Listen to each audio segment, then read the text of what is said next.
South of Midnight seems to have come and gone in the minds of gamers, and I'm pretty sure I know why. Come along as we investigate what happened to a game that could have been explosively successful.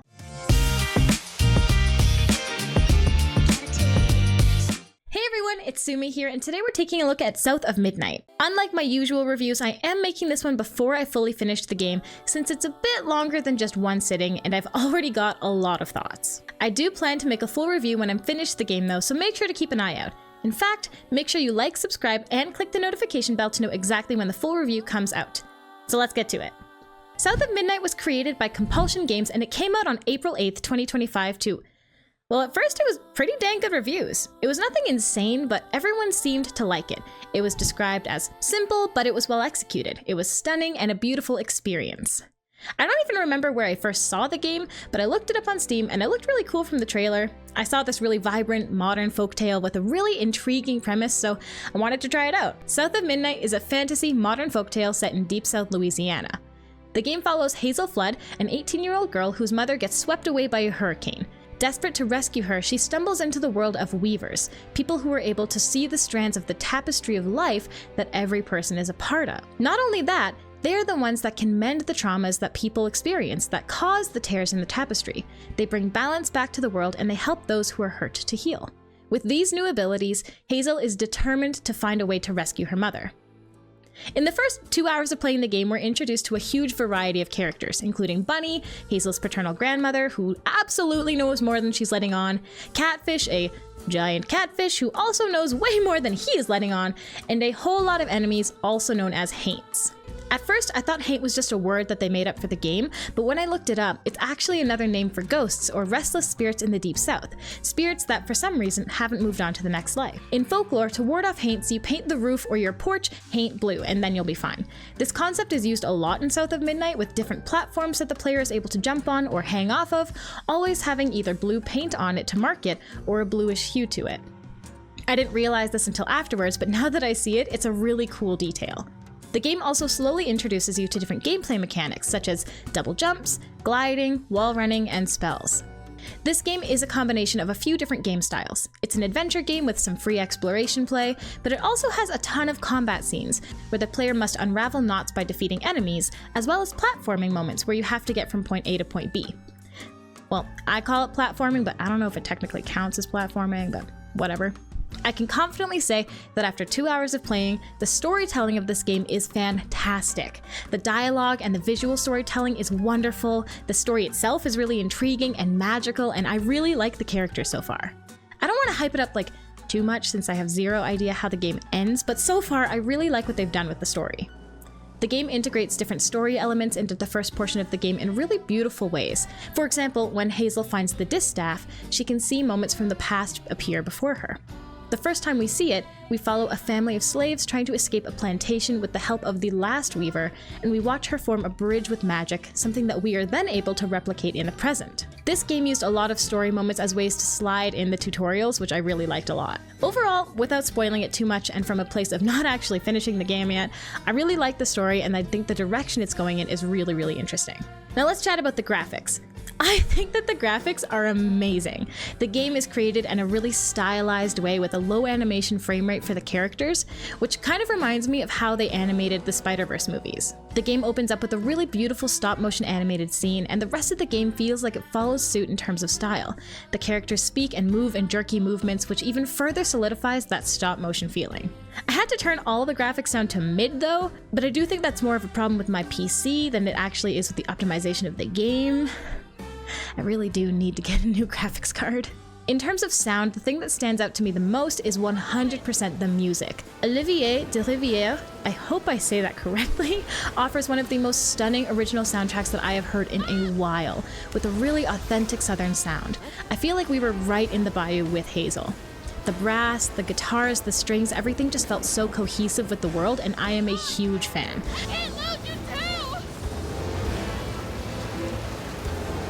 I'm not super familiar with Deep South culture myself as a Canadian, but from what I can tell, the game worked really hard to provide a true and authentic view of Louisiana. All of this to say, the game has a really great grasp of tone, both musically and visually. All of the story elements are cohesive and give it a really strong base. The gameplay might be another story though. In this game, there are a few different kinds of gameplay. There's the, exploration, and there's the combat. The exploration is pretty straightforward to me.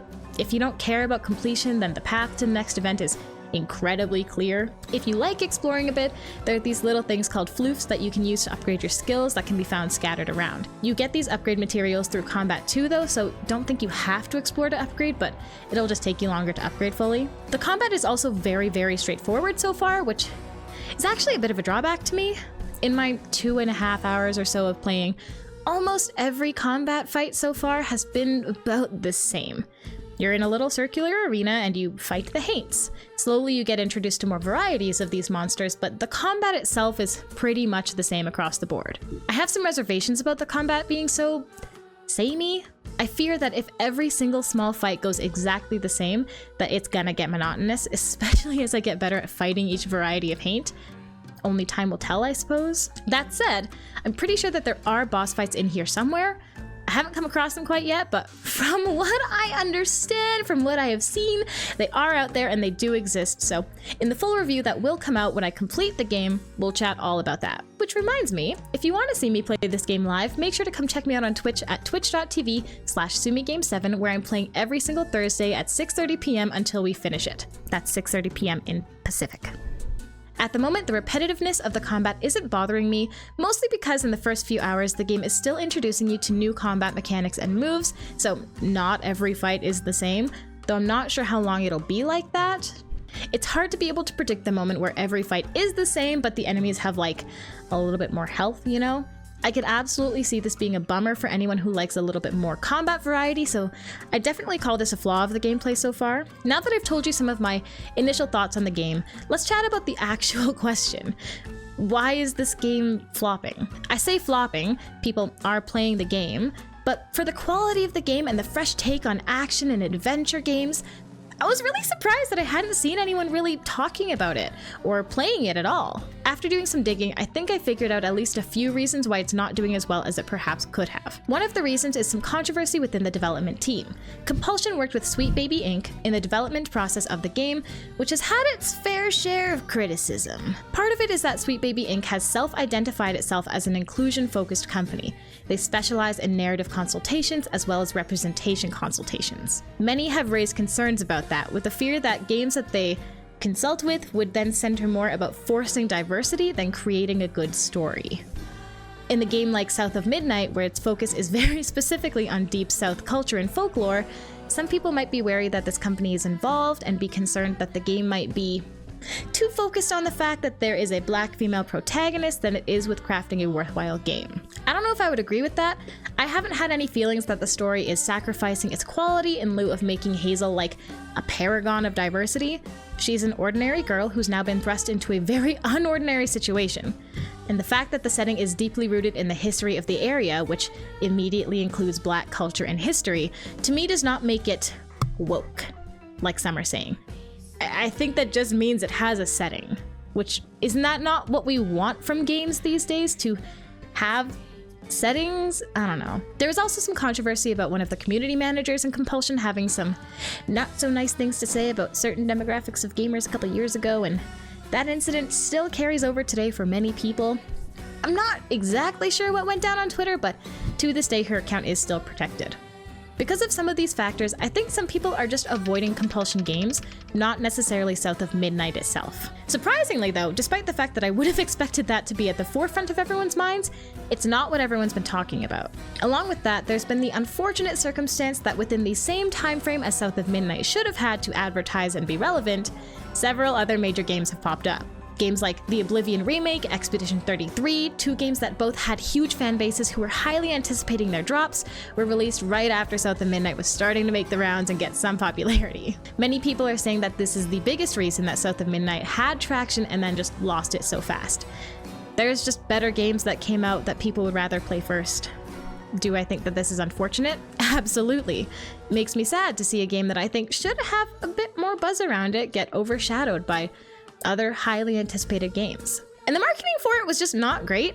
A lot of people said that they kind of heard about it, but didn't know when it was coming out, or anything else about it. Others said that it was like their entire timeline when it released and then it just disappeared. So maybe my algorithms just suck, or maybe the game's advertising could have been better. Who knows? All of that honestly is part of why I want to keep making reviews like this, talking about games that I think deserve to be talked about, giving them a platform. That's just kind of what I like doing. So, if you're looking for a fresh take on action adventure games, or you really love modern folklore, I think that this would be a great fit for you. And based on my first impressions of the game, I think anyone who likes story games as well will really enjoy this one. This game is a bit pricey though, at about $50 Canadian, so it might be one you have to save up for, but so far, I feel like I'm getting my money's worth. So go ahead, try it out, and let me know what you think. Hey, thanks for watching! If you haven't already, make sure to hit that subscribe button. It really helps out the channel out a lot. I hope that you have a great day or night or whatever time it is for you, and we'll see you in the next one!